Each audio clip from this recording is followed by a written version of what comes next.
বিশ্বের অন্যতম রহস্যময় রাষ্ট্র উত্তর কোরিয়ায় জাতীয় সংসদের নির্বাচন অনুষ্ঠিত হয়েছে। কঠোর নিয়ন্ত্রিত রাজনৈতিক ব্যবস্থার মধ্যে অনুষ্ঠিত এই ভোট অনেকের কাছে আনুষ্ঠানিক প্রক্রিয়া হিসেবে বিবেচিত।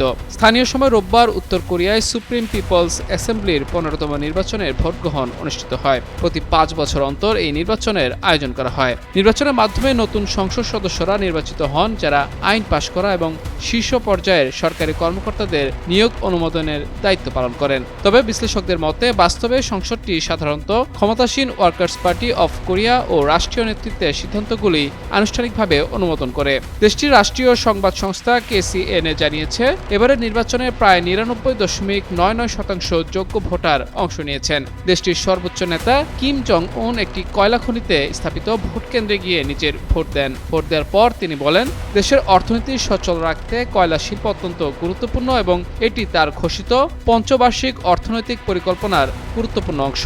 উত্তর কোরিয়ার নির্বাচনে সাধারণত প্রতিটি আসনে একজন করে প্রার্থী থাকেন, যাকে আগে থেকেই ক্ষমতাসীন দল মনোনয়ন দেয়। ভোটাররা ব্যালট পেপারে কোনো চিহ্ন না দিয়ে সরাসরি ভোট বাক্সে ফেললে সেটি সমর্থন হিসেবে গণ্য হয়। কেউ প্রার্থীর বিরুদ্ধে ভোট দিতে চাইলে ব্যালটে দাগ দিতে পারেন, তবে বাস্তবে এমন ঘটনা খুব কমই ঘটে।